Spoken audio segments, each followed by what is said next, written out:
Welcome to the Made for Social podcast. Originally the Made for Video podcast. I'm here with Clare from Wellness in the City. I've been really excited for this one because I've got a fitness background. Okay. And I was a PT for 10 years, online coach, started making content when I was an online coach, and then kind of transitioned from there. And what you do is like really interesting to me because I still like to keep me ear to the ground. Curiosity. Yeah. Even though it's not like my main sort of that fitness, like after 10 years, I don't need it to change. Yeah. For anyone in my audience who is not aware of who you are, or for anyone in your audience who might not know who I am, obviously just introduce yourself, but for anyone in my audience not aware of who you are, who are you, what do you do, what is Wellness in the City? Okay, so my name's Clare, without the I, which we always make a bit of a joke about because you can spell Clares in different ways, so I always kind of do that a little bit without an I. But I launched Wellness in the City in 2022. I had gone on a retreat, and I'd had, prior to the retreat, had like a little bit of an inspirational vision about what I wanted to do in terms of when I get to my mid-50s, what I wanted to have achieved. And when I went on this retreat, something rang out quite glaringly about being able to connect people. So we created it in 22, but we actually launched officially with an expo in January 2023. And Wellness in the City is a community of businesses and practitioners, all within the wellness arena, from all different pillars of wellness, because there's actually 8 pillars of wellness, which a lot of people don't think, because they always think mind, body, like mental health, physical health, like we just talked about you being, previous PT, and they all talk about mental health, but actually there's lots of different pillars. So we try and cover as many different aspects of wellness across the city region. And a couple of facts about me. I absolutely love networking. In 2020, I was approached by a very wonderful woman called Coral. She owns a ladies networking business, which has started in Blackpool and it's spread right across the northwest. So in 2020, we launched in Liverpool, and we were online because of the lockdowns then, and I felt like that was right. It was right at the time because it was all about supporting other women, supporting small businesses, cheerleading them, connecting them. I loved going, oh, Steve, you met such and such. This is what you do. This is what they do. You'd be a great fit. It's like bread and butter to me. It's really easy. So we started Picnic Networking in 2020. So then when I thought about the community of wellness, again, it just was so easy to me. I was like, I want to make sure that more people know about all the different options of wellness, all the different businesses, all the different practitioners. And on the flip side of that, I want to shout out a little bit more about how skillful these practitioners and businesses are. Some people have put a lot of love and energy into training to be a practitioner or developing an app. Wellness on an app is a massive thing at the moment. I just kind of seen the option to kind of connect people there. I like that. Before we go on, just add more with curiosity. Yeah. What are the 8 pillars? Because I'm probably in that sort of slightly, slightly mood actually, not knowing. Of like, oh yeah, it's mental health, it's mind, body, soul, all that stuff. So what are the actual 8 stuff pillars? that gets promoted the most though, isn't it? Yeah. That's like that's probably like the sellable stuff, like the marketing stuff. Yeah. But when you think about it though, it actually, all the other stuff is really obvious. Now you're going to catch on this because sometimes get mixed up with the word. But mental health, obviously, all about your mind. Yeah. Physical health, all about your body. Love it. Spiritual health. Yeah. Spiritual well-being. A lot of people find a little bit icky and a little bit woo-woo. Yeah. But it is all about, connecting with your energy. There's lots of different techniques there that you can kind of help support how you're feeling, what energy energetic vibration you're running at. Nice. So spiritual health, obviously a lot of people kind of think yoga and meditation and stuff like that. Yeah. Financial well-being. I can guarantee that most people on this earth will at some point sat there and thought, oh my God, how am I going to pay that bill? Or, oh, I really want that. What am I going to do to create enough money to make sure I can pay for it? All right. So financial well-being is the next biggest one. I think most of us kind of are impacted somewhere on financial well-being. Occupational. So occupational is all about your work-life balance. It's all about avoiding burnout, avoiding, the overload and the stress. Yeah. And actually just having that constructive space where you can kind of do your work, but then be able to switch off as well. Yeah, absolutely. And let's face it, with digitisation, it's very difficult. I find it really hard to switch off. Yeah. Especially work-wise. Yeah. My mind runs a million miles an hour. Yeah. All the time. Yeah. Yeah, exactly. And then you can, it's so accessible nowadays, isn't it? And it's that thing where you get an idea pings into your head at 4 o'clock in the morning and you go back to sleep. And you're I'm going to do that first thing in the morning as soon as you get up, and then it gets put back. And it's like, oh, it wasn't actually that important. Yeah. But I thought it was. Well, I'll come to procrastination in a minute, actually, because actually a really interesting topic around that. But, so occupational health, so all about your work-life balance. Then there's environmental health. Yes.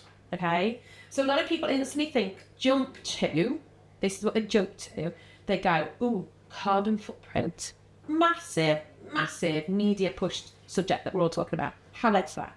I want you to consider a couple of things. We're in Studio offices right now. Yeah. Studio offices is like a finance house around, there's a hospitality element to it. Yeah. They've got really cool offices. They've got a bar. They've got really open, bright spaces. Yeah. So actually, the environment that you work within is all about, what your space looks like, how it feels. Yeah. Is it cluttered? Yeah, 100%. Or is it actually quite spacious? Is it quite organised? So environmental well-being, and then also environmental well-being. This is a big topic. This one, the products that you have at home. So do you use Dettol spray to clean your work surfaces, or do you use something that's naturally based? And one of our exhibitors at the expo that we've got coming up is she owns a really fabulous business called Gleaming Gloss. Kath, her name is, and she's developed naturally based products that are really effective, but they don't have all the toxins and the chemicals in the background. That's right.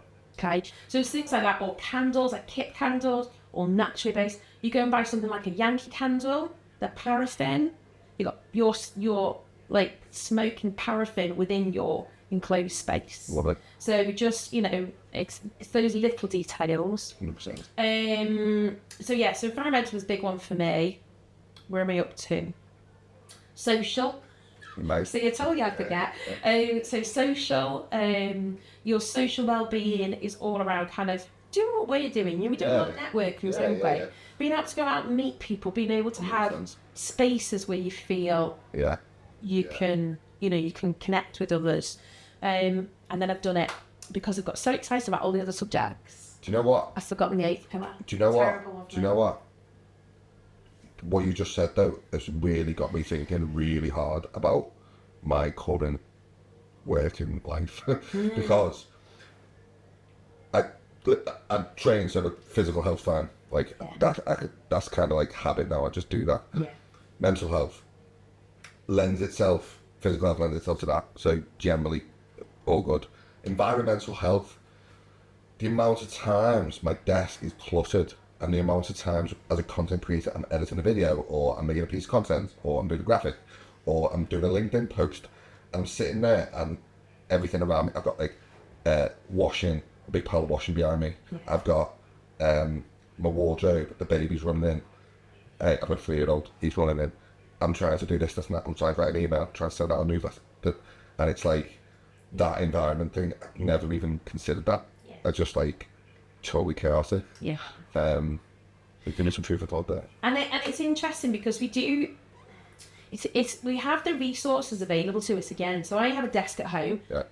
Because of COVID, we bought a beautiful big fancy damn electrical desk out of Costco for a few £100. Yeah. It's covered in paperwork. So I hate being there because I have to deal with the paperwork before I go into work. I what times did like this is the contradiction. But we do have spaces like co-working spaces and New HQ, Regis, Clockwise. They're all very lovely, clean, decluttered spaces that would give our minds that free time to go in and do the office stuff that we need to do. Gives us space to do concentrated stuff. But we sometimes hang on to like our little personal stuff. Like say, if you're going to look after your 3-year-old, where are you going to work? You can't take 3-year-old into a co-working space. But then have you got time to do that and then look after your 3-year-old and then do your work and tidy up, do the washing? So it can become a little bit. So routine, like in terms of cleaning that environmental space is very important. Big time. But, so I'm speaking with somebody who has ADHD. I multitask to the nth degree. Right. And I also bury my head in the sand to the nth degree. So there is elements where I'm kind of go, I know I need to do that, but I'm just going to turn a blind eye. Yeah, what's that saying? It's like the magic you're looking for is in the work you're avoiding. Yeah. That's those things. Quick backstory on that. Like in COVID, I had this lovely little office. Got it on a really good deal. I had the nice setup. I left all my stuff there overnight. Everything was in its place. Nice bookshelf, so your content, nice little lamp setup, desk, multi-screen, all this stuff, and COVID hit. Yeah. And I was like, okay. A month later, literally March, COVID hit. April, we found out we were having a baby. I was like, okay, need to minimise all costs because I'm starting the business now and I need to do this and I need to minimise. Moved out of the office, back in and I was like, it was all right, COVID, because everyone was like not working really where I was. I'd started the business. I was like, hey, working, and it just didn't really get out of that. I just kind of carried on. And there's so many times when I'm just like, I just need quiet and tidiness and just organisation. Like if I had my choice, I'd have literally my laptop, a screen, and a beaker, and a notepad maybe. But yeah, got me thinking that. Yeah. Got me thinking that. And also, when you are working by yourself in your home, it's like, I love coming out here. I'm speaking to you. I love coming out and speaking to people. It's like just being there face to face is so much more refreshing. I think this is the danger, isn't it, with flexible working policy. So from the beginning of this month, there's a real push from legislation works around agile working conditions. So giving people the flexibility, this is current touching into occupational wellbeing, but giving people the flexibility to make that choice. Do you want to work from home because you've got to look after a 3-year-old and you've got, other responsibilities and you need a bit of space away from the office, or do I force you to come into the office and do I say you must come in these specific hours and you must be in at this time, I'm going to micromanage everything. But I think there is an element where some businesses, some business owners, some entrepreneurs like us will go, it's okay, I don't need an office space, it's a cost, so therefore a liability. And what I'll do is I'll work from home, and I don't speak to anybody for like 4 or 5 days because I'm busy doing stuff. Or like I don't see enough fresh air, I don't get any vitamin D, but today I need to walk out the door because everything's on a laptop. So I think there is like a real fine, again, going back to the occupational idea, really fine balance on work-life balance. I think so. Do you shut off? When you've got an office at home, do you shut off? Or do you go, right, I'm just going to walk away from it for a few hours. I think I went to bed at 1:30 this morning because I was just in hyper-focus mode where I was going, right, just need to get these things done, get these invoices sorted, But then, like, I'm very aware, because I love networking, very aware that I had this morning's networking. And actually, I'm always really grateful for coming out and kind of meeting people. So it's a real tricky one because being the sort of goal setter and ambitious sort of like man that I am, and that, when I think about if I got to a point where I did have an office with employees, would I make them come in? Because I think actually it would be better for team morale to let them come in. But at the same time, I want morale to be up. So if they don't want to come in, then it's like make them come in. It's a real like sort of mad one though, because like, I know I've got, like, there's a gym class. I do jiu-jitsu, so I know there's a jiu-jitsu class at 1 o'clock in the afternoon. So I know if I can get 4 to 5 hours done before that, happy days. In the middle of that, the baby wakes up and our house is absolute chaos for 2 hours. So, okay, I'm going to wake up 2 hours earlier, I'm going to get up at 5, start working. And it's just a kind of point, piecing everything together in terms of routine. Yeah. Probably not the best long term.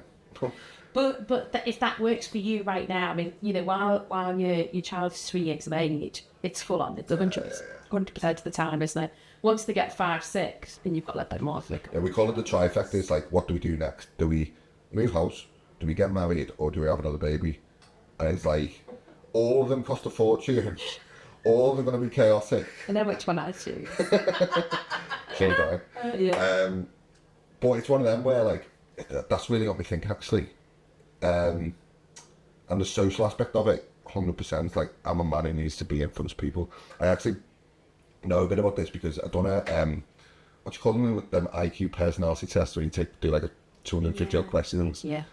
And Peter, my old business coach, sat me down and he was talking to me, and I thought I was a bit introverted, but actually I wasn't. I was high on extroversion. Yeah. And what it done was, it really opened some doors for me, because it was like, I basically, I wasn't fitting a square peg in a round hole anymore. It was like I was just doing stuff that I was naturally lending Yourself too. myself to, yeah. Get my words out. What happened was, I was like, just, right, determined I was like, going to be my own boss. I'm going to just smash it. I'm going to work for myself. I want to make all my own money. I'm going to, you know, where my clients were like look at me as like the sort of boss, and it's like, actually I came out as more subservient, so I would do better in a role which was like slightly underneath someone, and I really got offended. I was like, no, it's not me, like, it's not me. But actually, when I really accepted it and really thought about it, I changed my business model, so I was more of a freelancer, working for other people and providing that service rather than me being the boss.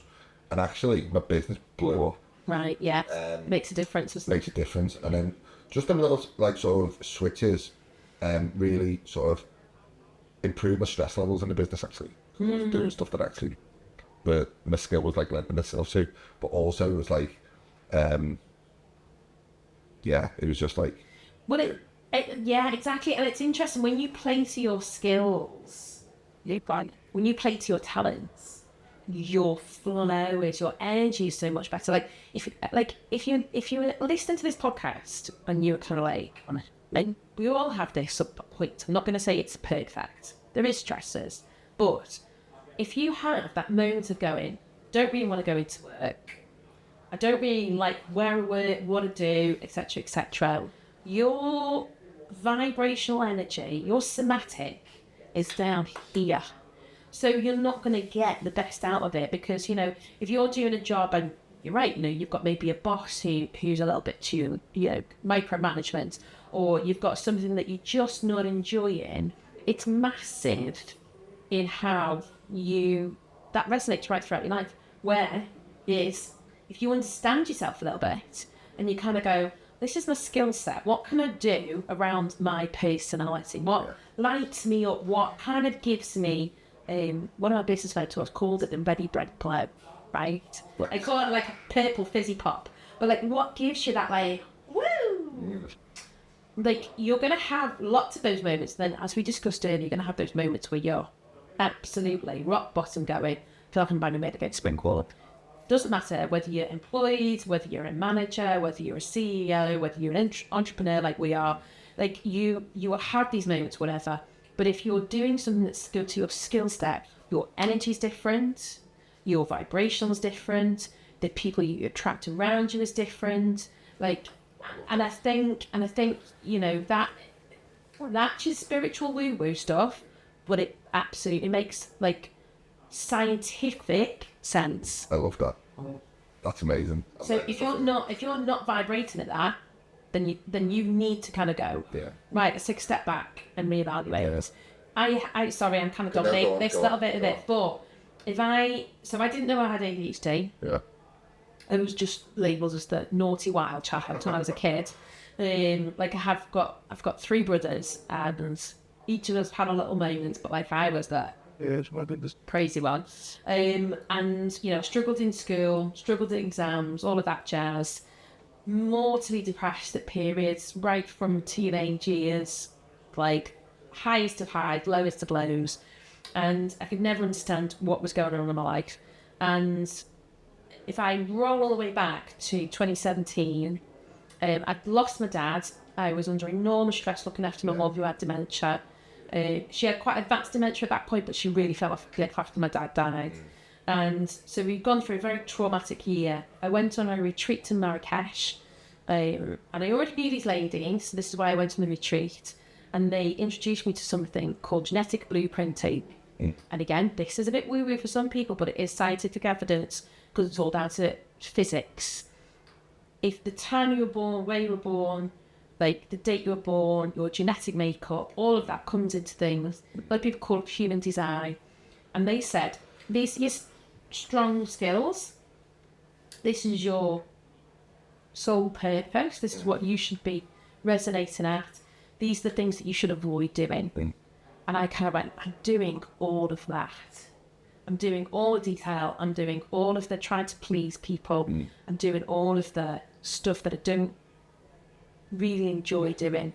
But because of my ADHD, because of being labelled as a bit of a crazy one, all I was ever trying to do was go around to please people. Because like I'd just been told off all my life. And like, you know, I'm 30 odd next point, you know, final second. Oh yeah, late 30s, early 40s. So I, you know, you battled all those years to do it. But when she said to me, "This is your skills," I kind of went, "Okay, let's just try that." And I'm telling you now, like it has made such a massive difference to my life because I'm flowing with stuff. Yeah. I know where my strengths. You know what? I really got invested in. Like, I'm not a wrestling fan. I used to be when I was a kid, but I'm not invested in it. But I got really invested in this, like WrestleMania. This happened last weekend, and I heard because The Rock came back into it, and like I always had my dream clients at The Rock. Like I'd love to work with The Rock. Like probably never happened. But he came back into it. Well, I heard him in a press conference saying he's at a point in his career, probably early 50s now, where the things that he's doing and the purpose that he wants to take on and the missions he wants to take on, he's accomplished everything. And he's a billionaire. He's got all these businesses. And the things that he wants to focus on now are the things that he gets out of bed and runs towards, not the things that he's like pulling against. So he's like, what am I like running towards rather than being pushed and pulled towards? And it really resonated with me because that's kind of like where I think it kind of ties into what you were saying there. Is like when you're in that sort of energy where you're actually getting out of bed and you want to do it and you're getting pulled towards it rather than, oh fuck, I couldn't do this meeting thing. So it's so interesting that I mean there's different of these genetic blueprints or, you know, human designs. There's like different characters. You know, you're talking about doing the IQ test before, you know, you answer so many questions. There's none of that bit. It's all about where you're born and how you're born, etc. There's different characters, and somebody said to me in this makeup and this detail, there was information around how if I said to you, Ste, what you've got to do is this, this, and this, and you'd go, I don't really want to do that, to be honest with you, Claire. That's not really my thing. Where I'd say, do you mind if I give you a bit of feedback? Well, have you tried doing this? You go, oh, I'm healthy. So I would be getting really upset that, like, I would suggest stuff to people and they wouldn't do it. They wouldn't take the advice and still be in the same problem. So then I reframed it when somebody said to me, look, invite people to do stuff. If they choose to do it, it's their business. If they don't, they don't. And as soon as I kind of went, Steve, can I make a suggestion? Why don't you? If they didn't do it, genuinely, couldn't give a flying, do you know? Yeah.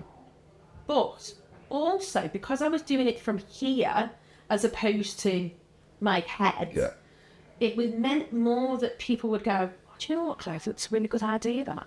And it was just transformational. And I think when you reach out to, again, go back to kind of resonate their own vibration, you go back to that, people go, oh, I'm extending to that a little bit more. if people come to me now and say, wellness in the city, I've had somebody come to me and go, no, absolutely not. We're competitors. We're not. We're completely different businesses. Yeah. We're competitors. Don't want anything to do with you. Yeah. I just went, okay, it's fine. It was only a suggestion. And I've emotionally detached myself from it straight away. Now, previously, old me would have gone, boo, why? That's too late, you know? Yeah. And I think you've just got to, I suggest to people what I think that's a community for me. I think that's really interesting point you make there, because I tell all my social media clients now, you might see the content, right? So it's like how to do X, Y, Z. So it's like how to improve your wellness, how to make a better video, like whatever it is. Yeah. It's like, and the underlying psychology is people don't like being wrong. Like that's a big thing, right? Like people don't like being told that they're wrong. So like a little frame shift that we make in content now, especially me and clients, is here's how I done it. These are what I've had. Do with them what you want, but it's worked for me. And like with the woo stuff, use it as an example. If it's woo to someone, they'll think it's woo. Yeah. And you tell them that it's not woo, it's not going to change their mind. Yeah. But if you say, like the way you just explained it is, this is what I've done. This is the result I've had. And this is, I'm just sharing a story. Yeah. Give it a try if you want and let me know the results. Yeah. And it's almost like giving them an invitation then. It's not, you're telling them. It's like, no. You're inviting them. Invitation works. It's an invitation to go, okay, I'm not having the results that I want. This girl's in the position that I want to be in. Yeah. I might give that a try. And interestingly, when you invite people and they go, no, it's not for me, thanks. You go, okay, it's no problem. Detach yourself emotionally from it.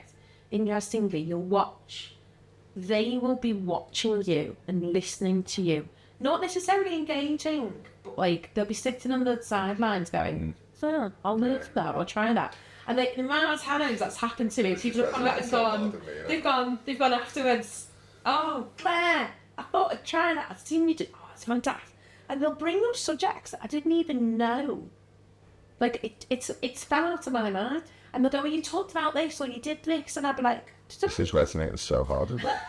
So they're silent watchers. You know, they'll sit and watch and they'll learn, and I can guarantee, full circle come around, they'll come back to you and they'll go, is there any chance you can handle it there? Yeah. And then what that'll look like in real times is you'll get a DM on Instagram, oh, Claire, can you help me? Yeah. Or you'll get a LinkedIn message and it'll be like, do you know what? I should have took your advice 6 months ago.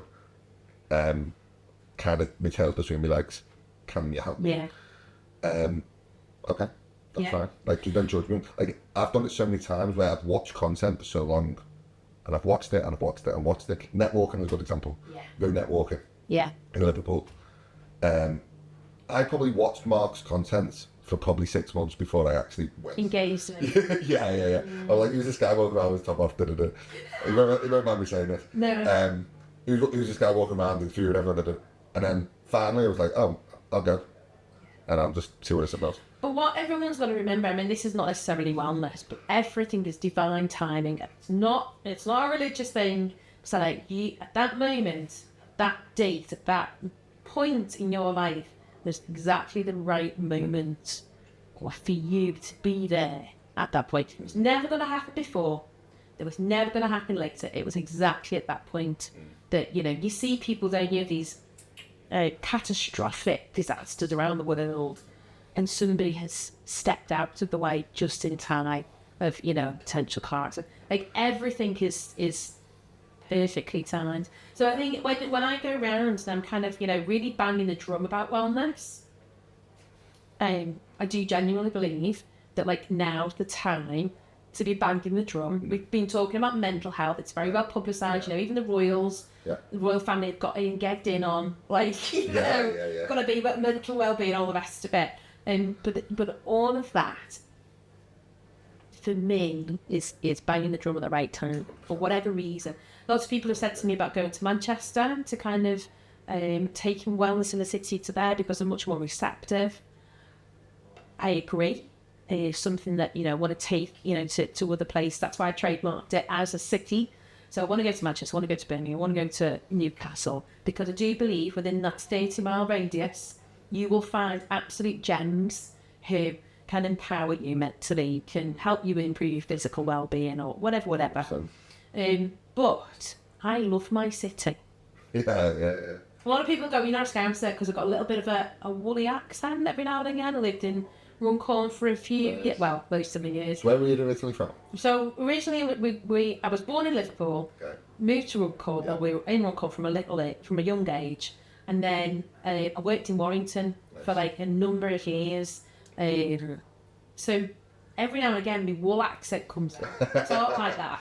And you know, it's not necessarily a conscious thing, but for again, when I left sales and world, I found I want to be a self-employed person. I've got to give this a go. The thing I stepped straight into, really sitting there, going, what can I do? I didn't get any qualifications. I've still got GCSEs, some dodgy A-levels, but like nothing significant. I've got a half degree, a HNC. I don't really do them anymore. No. It's like a half degree in business management. Yeah. So I kind of like got a little bit of half degree in that. So let's bring back some memories. I got a HNC in construction. Believe it or not, before I was doing this, content, social media, all that. Yeah. And then I was a PT. But before that, when I left school, I was actually an architect, and I'd done a BTEC construction, HNC construction, and then got made redundant in 2007 intersection. Yeah. And then That was about the same time we changed over then. Yeah. And then like literally I couldn't get a job, so I started going to the gym, and I was like, I'll just do this. And then luckily I got a payout that was like from the redundancy, because I was there for 3 years. It was much, it was like £3, like month and a half wages. It feels like a chunk of money. To a 20-year-old lad, £3 was like, woo, we're going to party. Yeah. But then I ended up using like 1,700 of that to get qualified. Best decision I ever made. I wouldn't be here now. Let's see what we sitting here. Yeah. But all the times when, made redundant 3 times now, but all the times when my back's been against the wall, so all the times I've had the most opportunities to stay 100%. Like the most amount of millionaires were made post-COVID, when everybody's thought was like it was the worst time in the world, financially and business-wise and all the rest of it. Like the most amount of millionaires were made in 1 year, technical 1 year. But but going back to kind of like when I wanted to be self-employed, I remember sitting there thinking, I'm bored, I'm not empowered, I'm just like wasn't living my life. So when I stepped into being a driving instructor, I was like, what can I do? I want to be outside, I don't really want to be stuck in an office. Like driving. Nice. And I can kind of teach them quite good people. Yeah. So that's where I went with the whole, driving school thing. And quite honestly, because I was teaching people with different backgrounds, being a woman, like certain cultures will only have, female instructors. So that's where I kind of then kept that flat tone and it's not a strong Scouse accent. But then I love my city. I've lived in it for 20 years now. Like right in the city centre pretty much. Was in Egbert for a while, and then city centre was years. I just think, I just want this city particularly to really elevate its community feel, which we have. We just sometimes get a little bit. Yeah, I love that. So that leads me up nicely to the next question. Yeah. What's the mission? Obviously you just tried it a little bit. Is it to get Liverpool where it needs to be and then expand, or is it just send it to the moon? Well, I think that I've got people in my ear this year, go and send it to the moon. I've got people in this ear going, just make sure you got all your ducks in a row first. Where I think I'm not right. I probably know in my gut what I want to do. My mission is to create that community and that network. It isn't just, it's anything like the individual yoga teachers who want to have a better platform, who want to have more business, right up to, companies like more cost solicitors, like Sedula, who have got a real high priority on wellbeing and work-life balance, and actually celebrating them, and then kind of going, look, If anybody needs any legal advice, go to Moorcrofts because they're on it. You know, or if you feel under pressure, you know, with if you want to work with a better company that's you know got a good ethics around work-life balance, go to Sedulo as an accountancy firm. So it's all about kind of celebrating their skill set, and having that interconnectivity. I've got on my list. I've got my expo, which is going to be an annual thing. Nice. My ambition is to get to the ACC arena with not just delivering exhibitor stalls, but delivering masterclasses where people can go in, sit, listen, learn, be inspired. Last year we had Gemma Longworth doing, you know, art for mental well-being. So she had like 40 minutes to do like a little art class with people. And that mindfulness for them was fabulous, you know. And then, you know, anything from like that to, you know, inspirational talks. We did a women's hormonal health event, and we had the highest qualified professor in endocrinology. We had a supplement business out of Sarah, which are just amazing. We had a really phenomenal gut health expert, Margaret Bell, and we had I love Margaret. Steele. Yeah. See, again, they're all so uniquely special and talented in what they do. Anita Steele, brilliant, you know, PT coach, previously does classes, she does menopause cafes, and being able to get these experts in front of you and say, can I ask a question? Not a GP. Like, I want to work with medical advice, sound medical advice. Like I said, we have Professor Froke, who's a professor in endocrinology. It's all about your gut and hormonal health. Modern medicine's massive. The advancement we've made is massive. Don't want to dismiss that. But let's not just think that's the only avenue. Don't just go to your GP if you're not well. Don't just run to the hospitals if you've got some problems. Let's take a step back. Mark Waldron's it's a classic. He's appearing at the expo for me next week. And he's a classic because he's going to have cupping on his back to help with his back pain and obviously detoxing. There are alternatives out there. 100%. So my mission is to kind of go, right, well, if Mark knows about this and the benefits of it, then don't we think everybody deserves to know the benefits of it? So the mission is to kind of celebrate everybody, create that lovely interconnected community, and take it across different cities. I love that. No point in acquiring new knowledge and learning new stuff if you keep it to yourself. There's no point. Yeah, absolutely. Finally, just to wrap this up, how do people find you on social media, first off? Yes. And LinkedIn.